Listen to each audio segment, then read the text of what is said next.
ओरछा में जो ओरछा फोर्ट है, वो फोर्ट से ले लो। उसमें आप जहांगीर महल में, कहाँ पर हैं आप लोग? जहांगीर महल में। ये सारा का सारा जहांगीर महल है।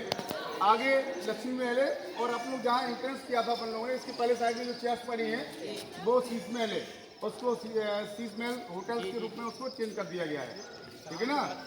और यहाँ जो पहले, जो सबसे पहले यहाँ की जो रानी साहिबा थी, उन्होंने ये महल बनवाया था। उसमें कि जो सामने रामराजा सरकार भगवान का जो मंदिर है, उनकी इसकी शायद आप लोगों को जानकारी कम होगी, किसी को होगी।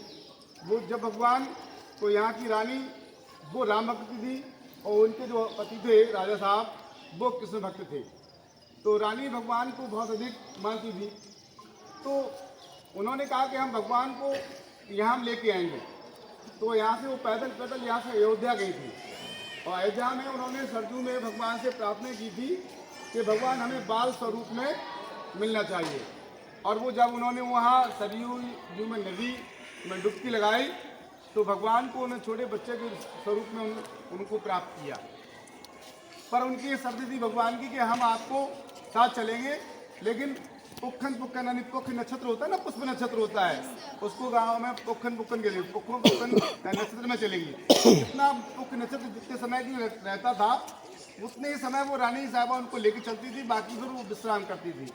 ऐसे ही पैदल चल के आकर के रानी साहिबा ने, पहले जो सामने और मंदिर दिख रहा है वो भगवान कृष्ण जी का मंदिर है। तो पहले उन्होंने भगवान को सोचा था कि हम उसी में भगवान को विराजमान करेंगे, और यहाँ जो आगे वाली खिड़की है उसमें वो रहती थी, हम प्रतिदिन सुबह उठ करके उनके हम दर्शन करेंगे।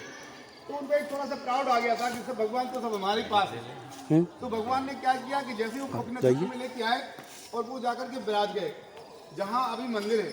तो उसके बाद फिर वो नहीं उठे वहाँ से, बहुत प्रयास किया रानी जी ने उठाए, पर वो वहाँ से नहीं उठे। तो फिर वो मंदिर वहीं बनाया गया, भगवान को वहीं उनकी प्रतिष्ठा की गई, वहीं उनका महल बनाया गया, वहीं रहे। तो रानी जी का सपना था कि यहाँ के जो राजा होंगे वो भगवान होंगे, भगवान राम राजा।